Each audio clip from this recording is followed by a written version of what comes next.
شهرسندم امروز اومدیم با یه ویدیو دیگه. سیمیون جان به ما یه مأموریتی داده، باید بریم براش ماشین پیدا کنیم. خب اولین آدرسی که داده اینجاست، فکر کنم ماشینم باید فراری باشه، فراری کاستوم شده خاص. بریم دنبال فراریه. من که همچنان دنبالشم چیز پیدا. یخشی دام شما اینجا فراری ندیده بودین؟ پسر جون اون گوشه رو ببینید. برم ببینم یه فراری اونجا. بابا ماشین رو بنازن، رنگش سفید خفن.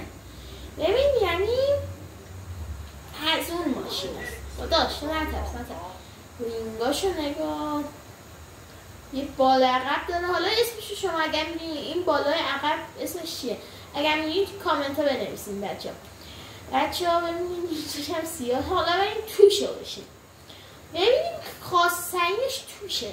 توشو ببینیم، توشم بدک نیست. بچه حالا ما قراره این ماشین رو به سیمیون جان بدیم. همتونم که اون مرد کچل رو میشناسید. سیمیون هم که ماشالله رفته مسافرت، فکر کنم رفته GTA 6 رفته یه چرخی بزنه. ما بریم مغازه سیمیون. مغازه سیمیون قرار سیمیون برای هر ماشینی که ما میاریم $50,000 بیاره، چون ماشینای مسابقه ای هست و فکر کنم 3-4 تا ماشین باید باشه. ماشین بعدی اونم توی بیابون نباشه، فکر کنم بیابونه. ببخشید بچه ببینیم وقتی که ماشین تو خراب میشه این رمزه رو میزنیم راحت اوسکی به قول داشتنی راحت میشه دیگه. سیمیون هم ازتون خسارت نمیگیره. سیمیون گفت ما اینجا پارک کنیم براش پشت مغازش. خدایی اینجا که ماشین نداره، اشکال نداره ماشین داره. خدایی سیمیون آره پر. ولی این 50,000 تا میده، این تو خود سایتش $740,000 اگه اشتباه نکنه.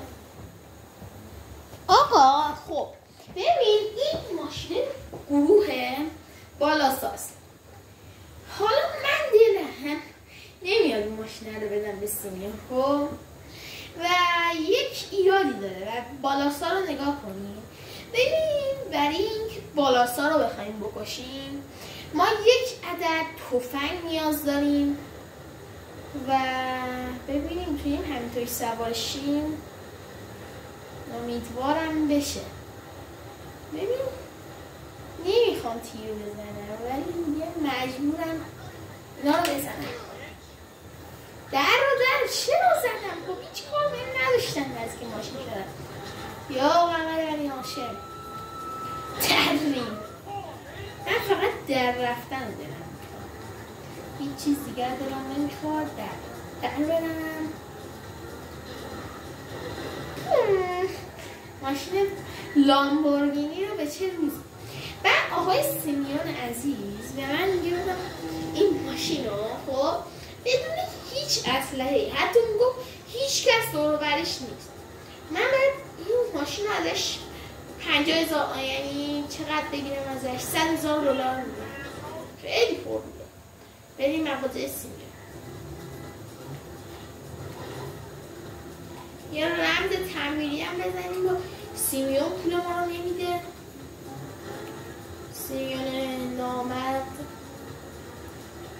این فقط دلم میخواد ماشین بعدی تو عهد روح باشه، یه هم سیمیون رو از همون GTA 6 میارم بیرون.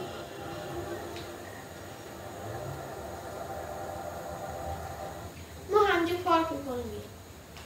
خدا رو شکر این بغل ماشین درش هم باز دوز درش. آقا من برم دنبال ماشین بعدی و پیداش. آقا صبحتون بخیر. ما یک شب خوب رفتیم خوابیدیم خب، چون دیگه خدای خسته شدم. چاپ چطوری؟ خدای خسته شده بودم. حالا باید برم دنبال سراغ ماشین بعدی. ماشین بعدی چیه؟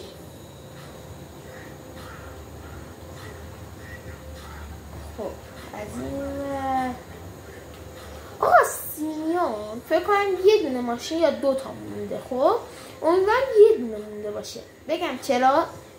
چون قطعا همیشه سیمیون به من مأموریتایی که میده آخریش پایگاه نظامی یا تو عهد بوغه یا بزرگترین کوه جی تی ای دی. بچه آقا من نیم ساعته دارم این منطقه رو میگردم، خب ولی اثری از این نیستش، یعنی این ماشینه غیب شد. واسه برم تو پارکینگم بگردم. پارکینگ که یه لامبورگینی اونو ما کاری ندارم. گفت ماشینش نقره‌ای سیمیون. خب واسه این زنگ بزنم بهش. آقای سیمیون کجایی؟ امیدوارم جواب بده. سلام فرانکین، ماشین رو میخوای؟ ماشین پشتته. خداحافظ فرانکین، دیگه هم زنگ نزن. پس باش. آقا سیمیون گفت من که ماشین دقیقا جلومه. خب تو فقط کوری، فقط من نمیدونم اون این ماشینه که تو شهر همینطوری پیدا میشه چیش خواسته. فکر کنم این ماشینه مال رئیس جمهور لس سانتوسه. خب بخاطر همین فکرم خواسته. پلیس که نیفتاد، دزدگیر هم حتی نداشت. ماشاءالله. ما بریم این ماشینه هم بذاریم دم مغازه سیمیون. گم ماشینه بعدی رویزه قطعا. هر دفعه هم دقت کردم ماشینا رو میبره. سیمیون پول دوست باشه؟ بله پول دوسته. بریم این ماشین عزیزم بذاریم. بذاریمش. بابا ببین اگر یه پارت کامل میخوایم کلن بریم رمزای جی تی ای رو پیدا کنیم، این ویدیو رو به 10 تا لایک برسونیم و به 10 تا لایک برسونیم. خب برم این یکی ماشینم بذارم که دیگه تموم بشه کارمون. آقا من اینم گذاشتم.